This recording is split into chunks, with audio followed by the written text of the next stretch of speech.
దేశంలో ప్రతిరోజు ఏదో ఒక ప్రాంతంలో రోడ్డు ప్రమాదాలు జరుగుతూ ఉంటాయి. భద్రతా ప్రమాణాలు పాటించకపోవడం వల్ల యాక్సిడెంట్లు జరిగి రోడ్డు రక్తం ఓడుతున్నాయి. మద్యం సేవించి వాహనాలు నడపడం, నిద్రలేమితో డ్రైవింగ్ చేయడం, నిర్లక్ష్యంగా వాహనాలు నడపడం, అతివేగం, రాంగ్ రూట్లలో వెహికల్స్ నడపడం, ఇలా కారణాలు ఏమైనా కానీ యాక్సిడెంట్స్ అయితే జరుగుతూనే ఉన్నాయి. ఈ ప్రమాదాలు ఒకరిద్దరినే కాదు, కుటుంబాన్నే బలి తీసుకుంటున్నాయి. అనేక మంది జీవితాలు రోడ్డున పడుతున్నాయి. అయితే ఈ ప్రమాదం జరిగిన వెంటనే చాలామంది వాహనాలు అక్కడ వదిలేసి పారిపోతూ ఉంటారు. దీన్నే హిట్ అండ్ రన్ కేసుగా పరిగణిస్తారు పోలీసులు. అయితే ఈ కేసుల్లో నిందితుల డ్రైవింగ్ లైసెన్స్ రద్దు చేయడంతో పాటు ఆ డ్రైవర్ దొరికి నిజ నిర్ధారణ అయితే జైలు శిక్ష ఉండేది.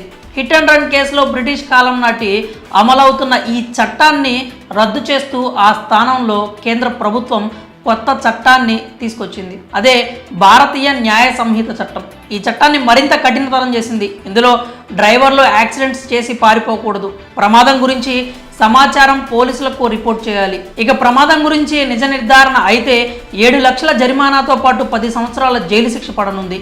ఇదే ట్రక్కు, లారీలు, భారీ వాహనాలు, ప్రైవేట్ బస్సు డ్రైవర్లకు శాపంగా మారింది. ఈ నయా చట్టంపై మండిపడుతున్నారు డ్రైవర్లు. కొత్త చట్టంలోని కఠినమైనటువంటి నిబంధనలపై అసంతృప్తిని వ్యక్తం చేస్తూ నిరసనకు దిగారు. రాస్తా రోకోలు, సమ్మెను నిర్వహిస్తున్నారు.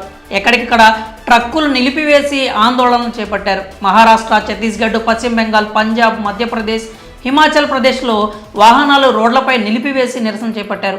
రోడ్లను బ్లాక్ చేశారు. దీంతో భారీ ట్రాఫిక్ జామ్ ఏర్పడింది. సుమారు 1,20,000 ట్రక్కులు, లారీలు, భారీ వాహనాలు, కంటైనర్ వాహనాలు రోడ్లపై నిలిచిపోయాయి. ఛత్తీస్గఢ్లో 12,000 ప్రైవేటు బస్సులు నిలిపివేశారు. కాగా కొన్ని ప్రాంతాల్లో చెదురుముదురుగా అల్లర్లు చోటు చేసుకున్నాయి. థానేలో ట్రక్ డ్రైవర్ల నిరసన చేపడుతున్న సమయంలో పోలీసులు ఎంటర్ కావడంతో వారిపై ఆందోళనకారులు రాళ్లు రువ్వారు. హిట్ అండ్ రన్ కేసులకు సంబంధించి కొత్త చట్టంలోని నిబంధనలను ఉపసంహరించుకోవాలని డిమాండ్ చేశారు. అయితే ఒక్కసారిగా ట్రక్కులు, భారీ లారీలు రోడ్లపై నిలిచిపోవడంతో వాహనదారులు భయాందోళనలకు గురయ్యారు. ఈ సమ్మె వల్ల రానున్న రోజుల్లో పెట్రోల్, డీజిల్ సరఫరాకు ఆటంకం కలగవచ్చని భయపడి పెట్రోల్ బంకుల వద్ద క్యూ కట్టారు. దేశంలో అనేక ప్రాంతాల్లో ఇదే పరిస్థితి నెలకొంది. ఇక ఈ సమ్మె ప్రభావం కూరగాయల మీద కూడా